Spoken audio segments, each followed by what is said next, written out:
Welcome. I'm Alice Alicia Jones, and this is another one of my Living Consciously videos. Today we have number 9 and number 10 on the 12-step program to becoming your higher self. Number 9, I'm willing to love myself, then share that love with others. And the beauty is that you can't give what you don't have. If you feel like you want to attract love into your life, you want to attract the other into your life, but you come from a place of need, you're going to attract a certain type of person, one who also comes from a place of need. And if you have insecurities that you are throwing out there, it's a hard thing to hear because who of us on planet Earth does not have insecurities? Seems like we're just gifted with them. And yet, those insecurities are going to magnetize to us other people that basically reflect the same exact thing that we have going for ourselves. This is the law of cause and effect.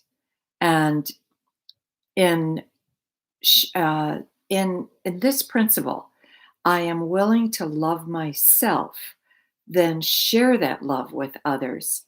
There's an extremely important element in this, and that is that if we want to attract the best type of individual for ourselves, we then have to become that individual. We have to send out the same vibrations of what we want to pull back to ourselves. And the irony to our existence is that every single thing vibrates and like attracts like. And when you do that, when you send out vibrations of whatever it is that you're struggling with, it could almost be guaranteed that your life is going to reflect that. This is why history repeats itself. We don't ever seem to learn. We continue to have conflicts on this planet instead of doing something with conflict resolution, doing something with diplomacy. And hopefully we will learn because effectively, I think our planet is pretty worn out from us having all of the elements that we throw out that are basically damaging her. And again, I saw another, read another article, saw another TV program on plastics, the plastics that are out there that are damaging the earth. And it's almost tragic how many plastics have been placed, are in place. And you go into any store and you're going to see hundreds of thousands of examples of plastic. And only, and this is even more tragic, 5% end up in recycle. There's of the 7 grades of plastic that are out there, only grade number 1 and number 2 are recyclable. So it feels as if what we love most of all is our convenience. We don't even think in terms of loving this planet. And effectively, it is our only home. It's the place that we live. It has nothing, there is no place else that this level of consciousness is going to understand. So, what we have to do is continuously remember that in order to attract what it is that we want to have in our life, we have to become the best version of that.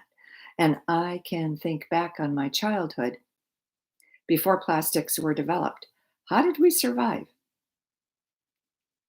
Very well. How did the groceries make it home? With no problem. How did we keep everything in place? How did cleaning solutions uh, make it? Again, we had enough of everything to make our lives work. We might have had things like milk delivery to the door for the moms who didn't have had children at home, didn't have cars, but we survived. And it I think back and I think somehow or other we've got to go back to a place where we are not ruining the earth. I didn't intend to start out this speech this way, but that's what came out. And I think that that's what the earth is demanding of us, because otherwise I wouldn't have said it. But I know that us loving ourselves, that we cannot give what we do not have. If we do not have love for ourselves, we effectively won't be able to have love for the planet. We won't be able to have love for our fellow man. We won't be able to bring peace to this planet. We won't be able to do it. And conflict resolution right now is to me, probably one of the most needed things on the planet. And every example, um, I just read this morning that we've had the fifth major mass shooting in 5 weeks. But since the beginning of this year, we've had something like 800 mass shootings. They haven't been publicized because they're they were smaller and they just didn't get the attention.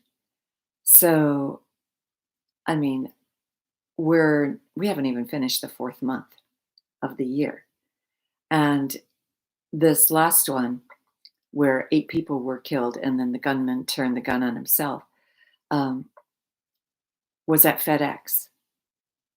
I have a dear friend whose daughter is a manager at a FedEx station. And to think that her life might be in danger because of that just is mind boggling. Or to think that there are children who are now born who have never lived in a society where it was safe to go to school because Sandy Hook happened before they were born. And so effectively, we just are spiraling into a place that really does not look like love. And we need to just take an evaluation of where we are going, why we are doing things, but It all has to start with self. Each one of us is a little piece of God. Each one of us reflects the Creator. There, none of us is given a gift that another one is not given. Each of us have this same exact capability, and everything we create starts with thought. Every single thing that we have on this planet is because we have thought it first. We became the architects. We did the blueprints. It was our thoughts that were the blueprints for this. And ultimately, we created because we had faith in ourselves. And because we're a little piece of God, some might not buy that, but that's okay too. Um, that means that we had faith in God. And when we have faith in God, and I'm talking about Supreme Creator, we know that absolutely nothing is impossible. And we know that we can become a person who is not only an empath, become a person who cares for somebody else because they feel the feelings of somebody else. We can become that without draining ourselves, without hurting ourselves. All we have to do is ask our guides to allow us to feel what the other person is feeling for 5 to 10 seconds. That's it. You don't have to feel it any longer than that. And in some cases, some of my very extreme empaths say even that is too long.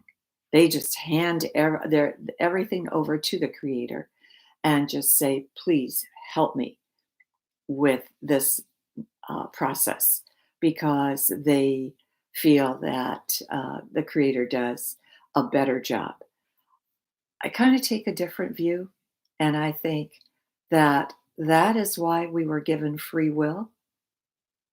We are the only one of God's creations that has total free will. We can say no to God, not a problem.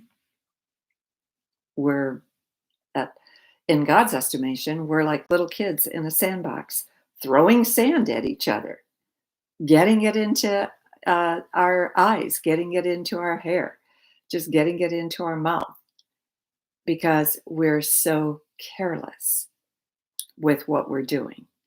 But effectively, when we are able to absorb that it starts with us, everything that we create comes back to us.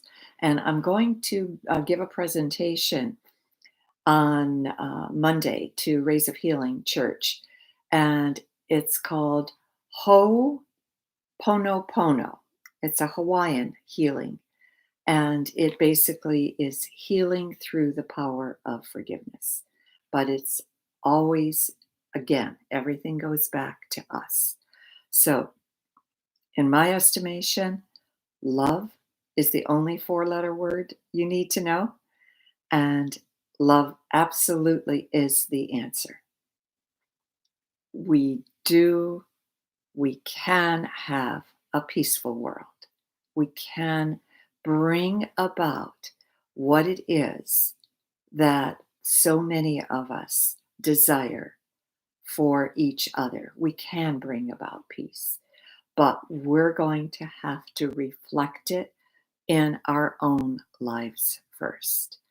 And interestingly enough, I can remember when I read in um, one of the books that was talking about Helen Keller, and that if a question was posed to her, and she said, if you were able to have your sight restored or your hearing restored, which would you prefer? And I would have guessed sight, because to me, it's just such an incredible world. And there's so many beautiful things to look at. She said hearing. And then I meditated on that. And I thought, she's right. Because all of everything that we begin starts with our thoughts. Those are the words we hear inside our head. This is what we say to ourselves inside our head.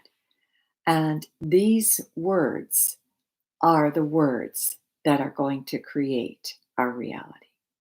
And these are the words that will then become our future, because every single second is the present.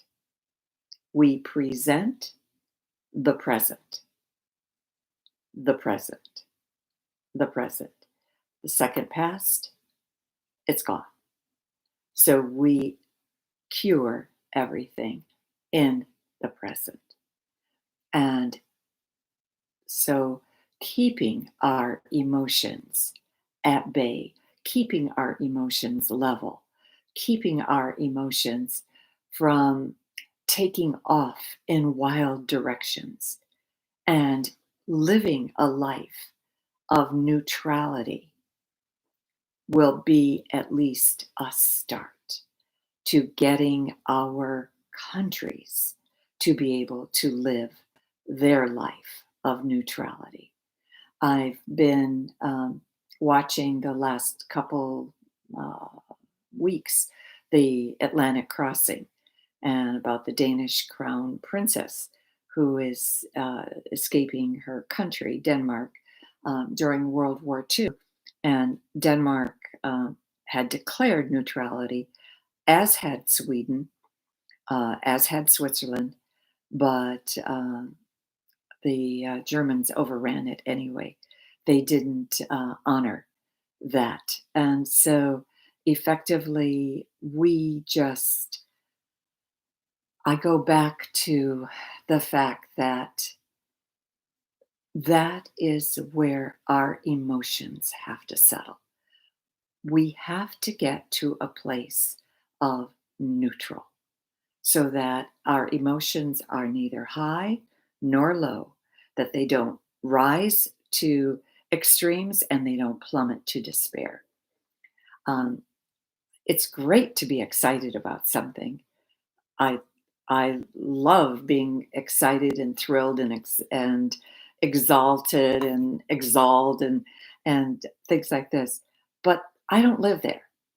Most of the time, I try to stay in a neutral place.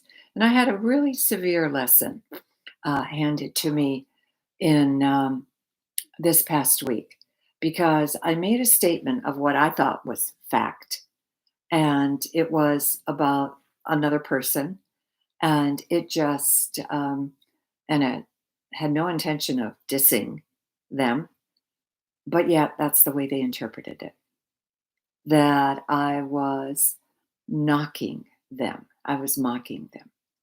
And that was not my intent at all. I just thought I made a statement of fact as to a position that they took. And so I learned even from that. And that made me really feel bad afterwards. And because, like I said, that was not my intention. But I realized that you have opportunities every single day within which to raise or lower your vibrations. And by monitoring what it is that you're saying and the effect, monitoring the effect that it's going to have on the other person, you will be able to get to a place of neutrality. You'll be able to get to a place that you're going to feel is going to be a better place for you. Um, the 10th principle was I am willing to come from a perspective of love in everything I think, say, and do, which follows principle number 9. I'm willing to love myself and then share that love with others. So all I know is that when I read these principles, I did realize that I am asking a lot because these principles, coming from a perspective of love in everything I think, say, and do, I realize that yes, that's easy when everything is going well. But what about when the hard stuff comes? What about when grief overwhelms you?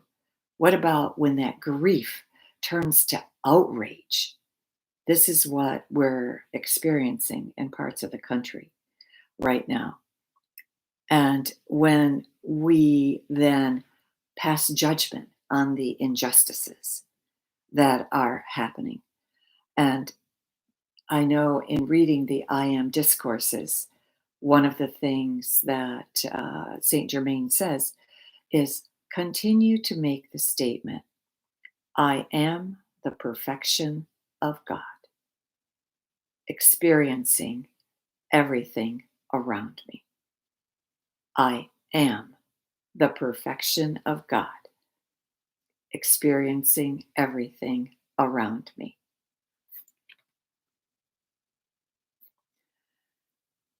So I just wanted to end with the one thing, and that's that if you had 7 blind men standing around an elephant, how different their perspective would be. But I'm going to start with that next time.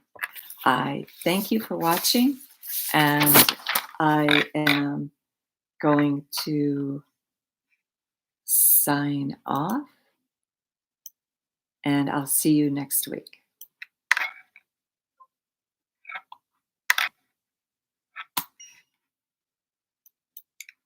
Welcome.